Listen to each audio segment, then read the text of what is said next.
Buongiorno a tutti, sono molto felice e orgoglioso di darvi il benvenuto a Vicenza da parte di tutti i democratici vicentini. Lo sapete tutti, lo sappiamo tutti, circa un mese fa questa città fu invasa dall'acqua come tanti altri paesi e cittadini del Veneto.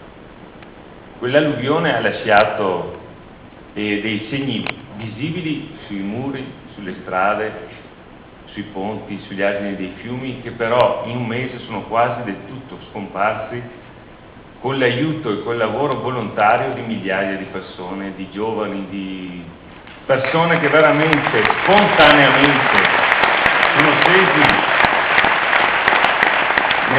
nelle case della gente e hanno aiutato a portare fuori il fango. Ci sono però anche dei segni che non sono visibili. E i segni visibili purtroppo sono i segni lasciati da uno Stato che non ha avuto la forza e il coraggio di rispondere prontamente, prima ancora che nei mezzi, proprio con la presenza fisica, con la presenza morale a fianco delle persone colpite.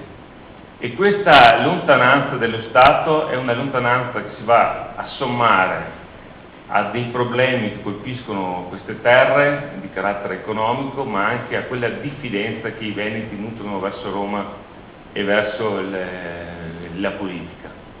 Allora, se noi oggi vogliamo affrontare i problemi del Veneto, se noi oggi vogliamo che in quel Veneto che soffia in Italia, ecco, se non vogliamo fare la parte, scusatemi la battuta, dello spiffero, dobbiamo partire dalla diffidenza e dalla lontananza che i veneti provano verso la politica e verso le istituzioni. Come lo possiamo fare?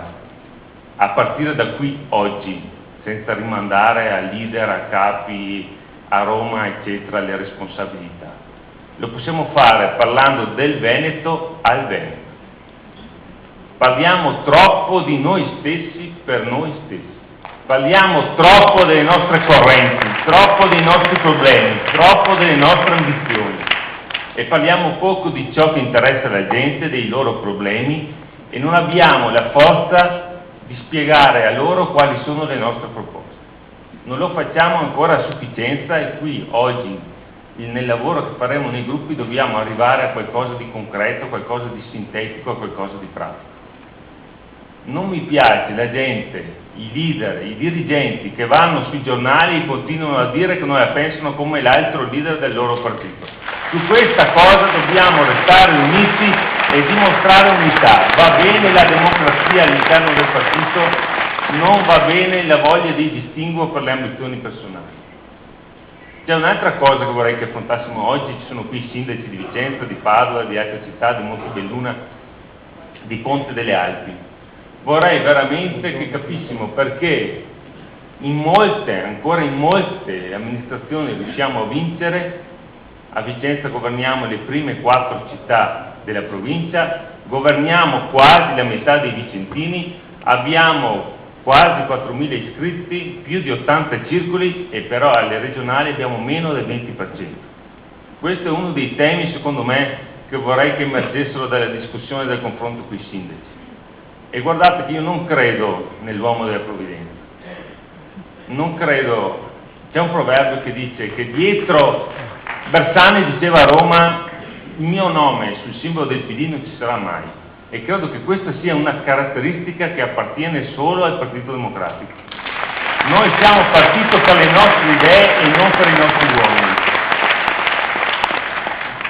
C'è un proverbio che dice che dietro a un grande uomo c'è una grande donna, e credo che sia anche l'inverso, dietro una grande donna c'è un grande uomo. Però credo anche che dietro a un grande sindaco ci debba e ci sia un grande partito. Se non partiamo dalla consapevolezza, dalla fiducia, dalla reciprocità tra amministratori e partito nel riconoscerci un ruolo, non facciamo tanti passi in avanti.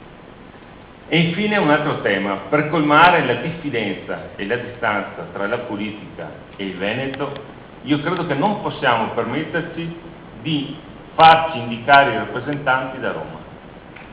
Questo è un tema che se ne parla nelle righe, tra le righe, se ne parla molto di più nei circoli. Non so quando saranno le elezioni, ma quando ci saranno noi dobbiamo arrivare qui rappresentanti scelti dalla base.